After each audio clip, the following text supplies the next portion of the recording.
ఈరోజు జరుగుతున్నటువంటి రాజ్యాంగం ఏ విధంగా ఉంది, మహానుభావ అంబేద్కర్ మీరు రాసిన రాజ్యాంగంలోని ప్రాథమిక హక్కులు ఏ విధంగా నశించిపోతూ ఉన్నాయి. ఈరోజు పల్నాడు జిల్లాలో పిన్నెల్లి గ్రామంలో దాదాపు ఎలక్షన్ కాడి నుంచి వాళ్ళు గ్రామ బహిష్కరణ చేసి చాలామందిని ఆ ఊర్లో లేకుండా చేసిన సందర్భంలో ఈ యొక్క ఆయన భార్య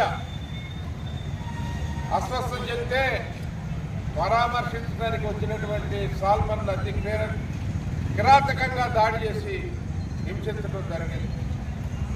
మరి పండగ కూడా లేకోకుండా, సంక్రాంతి కూడా జరుపుకోవడానికి వీలు లేకోకుండా ఈ పల్నాడు జిల్లాలో అతి దారుణంగా చేస్తున్నటువంటి హత్య రాజకీయాల్ని ఖండిస్తూ వైఎస్ఆర్ కాంగ్రెస్ పార్టీ తిరువూరు నియోజకవర్గ ఆధ్వర్యంలో ఈరోజు ఈ యొక్క క్యాండిల్ ఏదైతే ఉందో మరి నిరసన కార్యక్రమం తెలియజేయడం జరుగుతూ ఉంది.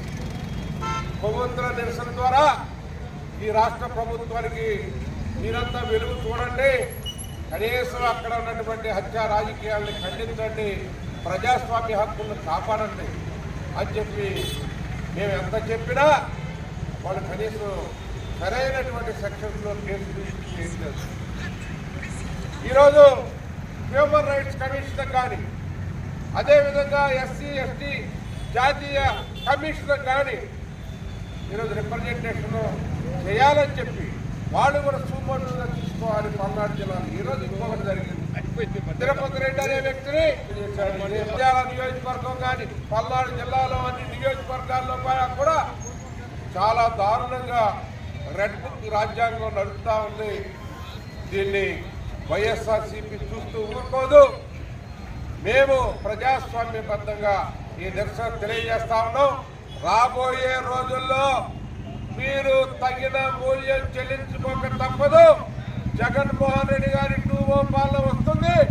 ఆ రోజు మీరు ఏ విధంగా ఇప్పుడు ప్రవర్తిస్తున్నారో దానికి మిమ్మల్ని ఎక్కడున్నా చట్టం ముందుకు తీసుకొచ్చి నిలబెట్టి మిమ్మల్ని శిక్షించే విధంగా జగన్మోహన్ రెడ్డి గారు మాకు హామీ ఇచ్చారు. అదేవిధంగా ఆ పల్నాడు జిల్లా ప్రజానీకానికి కూడా ఈరోజు బాధితున్న వాళ్ళంతా కూడా ఊళ్ళు వదిలిపెట్టి వేరే గ్రామాల్లో జీవిస్తూ ఉన్నారు. అలాంటి వారి బాధని అర్థం చేసుకోవాల్సిందిగా ఈ యొక్క కొవ్వొత్తుల ప్రదర్శన ద్వారా మేము ప్రజానీకానికి తెలియజేస్తా ఉన్నాం. మీరు